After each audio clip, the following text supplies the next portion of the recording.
Yep, this is definitely 100% worth watching. And I want to talk about this because it just wrapped up.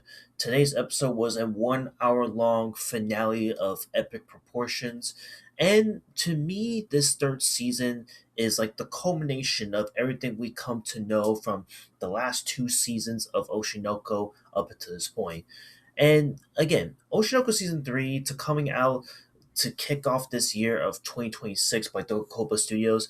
They're absolutely crushing it as always with the animation, with the voice acting, continuing the themes of like the darker side of the entertainment industry as a whole. And of course, this third season takes place in the event after the events of the second season of that huge, really big plot twist cliffhanger that Ruby herself sadly discovered.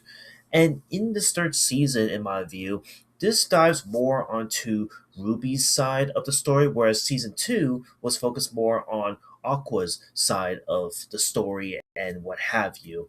And like I said, in this third season, it doesn't hold back on the emotional side of things initially. So I would say initially, during the first half of this third season, there were moments where it was building blocks to something big, something grand, but it felt like it wasn't going nowhere within these little tiddlywinks of plots being poked out. Whether we're talking about the numerous amount of times that Ruby had to lie to get into certain agencies or through certain shows, or the moments where our main character Kana Arima was going through the motions and was going through a little bit of a scandal that could have completely and utterly destroyed not only her career but the reminiscence of the B Komochi music group as a whole. But then things turn up like a huge like 100 when the seventh episode dropped, and I did talk about the seventh episode in full detail, like just like blown away by how crazy and how much of a twist that episode was. And again, the show has not stopped that momentum from then on out because from seventh episode all the way to today's final episode, it really let out all the stops. It really let out all the emotional highs, all the emotional lows, and it actually is setting the stage of what's to come with this up and coming final season, which I have no doubt is going to be one of the biggest, most talked about final seasons of a show of this caliber.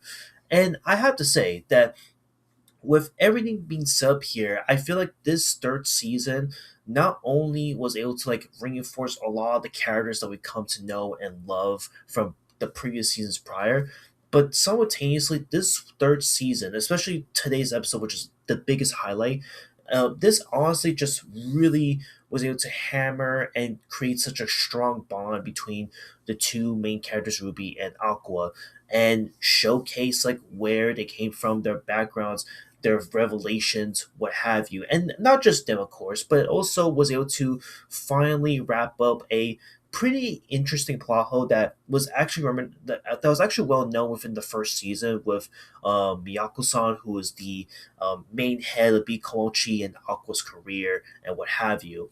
And I really like that they were able to like actually dive deep into these topics, these moments in this said show. I guess with that being said, is there anything to say that I could maybe take away or maybe complain about? Yeah, you could argue that maybe it's not going to be for everybody at the end of the day because, again, maybe some of these darker scenes could be a bit over exaggerated. Or there could be moments, especially with today's episode, where after this big revelation, there's a couple of moments where maybe Aqua and Ruby are a bit too close, if you know what I mean. And I understand they come from two different backgrounds in their past lives and what have you, but that could be a turnoff for some people.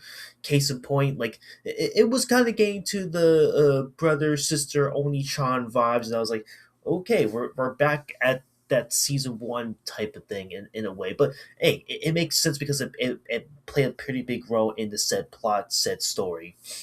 And like I said, in terms of where this third season did end off right now, I have no doubt this final season is going to be a banger, that this is going to hopefully wrap everything up. As again, the manga series itself did wrap up a couple years ago now. So I have no denying that this is going to hopefully wrap itself up beautifully, but also in a big way. But we'll have to wait and see. It could be years from now, considering that this was 2 years in the making for this third season. But again, at the end of the day, Oshi No Ko season 3 is worth checking out. It's worth watching. If you really like the first two seasons, I have no doubt you're going to love this third season as well. I also think that this is the strongest that this show has to offer since the first season, in my view. I feel like, with that being said, again, this is probably going to be like a. I give it like a decent 8 on this thing. It's really good. It has some emotional highs, amazing character development, amazing animation. The music is still fire. The character connections, the plots, the twists and turns in the show is still there to this day. And there's nothing more I can say about this other than this is 100% a recommendation to check out right here, right now. And yeah, that's it. Just wants to be rant and talk about Oshinoko Season 3. And that's it. See you on the next one. Later.